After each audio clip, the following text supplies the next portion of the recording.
हालामनि रायजो राजाफोर बिटिआरनि सिमाखौ गायसनना होफैनायनि UPPL सरकारखौ जै खालामनि।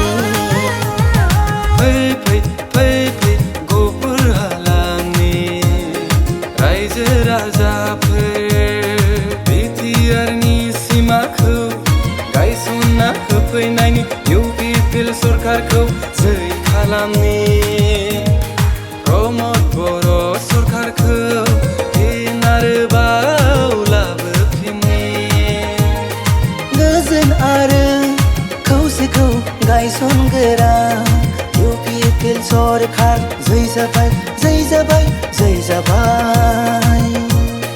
UPPLआ बयनिबो गोसोआव जायगा मोनबाय। जै UPPLनि जै रुजुग्रानि जै प्रमद बर'नि जै।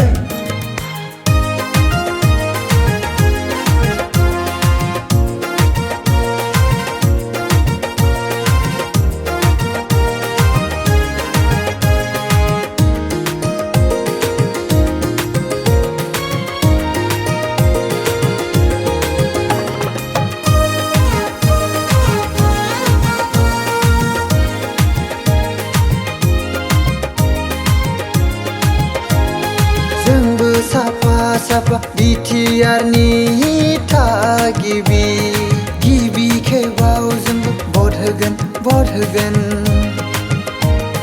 बड'फानि मोन्थोरजों सुपार 50नि थांखिजों जों सोरजिगोन गेरेमसा बर' माहारि।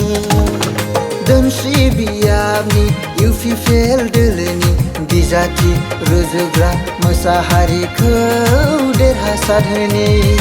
आल्टु फाल्टु बाद दियक ट्रेक्टर सहित भट दियक आल्टु फाल्टु बाद दियक ट्रेक्टर सहित भट दियक ट्रेक्टरनि सावगारियाव भट हो प्रमद बर' जिन्दाबाद जिन्दाबाद रुजुग्रा लं लिभ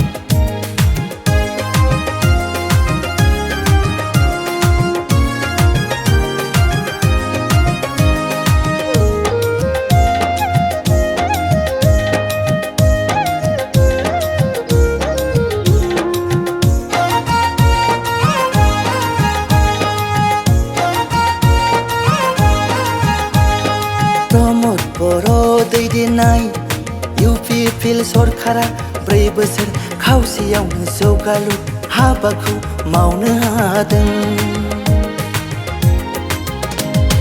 गामि गामि जौगानाय गोजोन थासारि लाबोनाय आलारि सोरांनि मन्दिर मस्जिद जौगानाय UPPL दोलोआ बयनिबो गोसोआव जायगा मोनबाय। फै फै फै जों गहपुर हालामनि रायजो राजाफोर।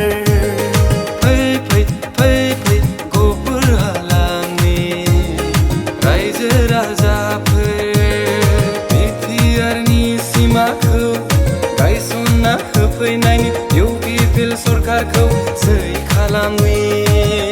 जै बिटिआरनि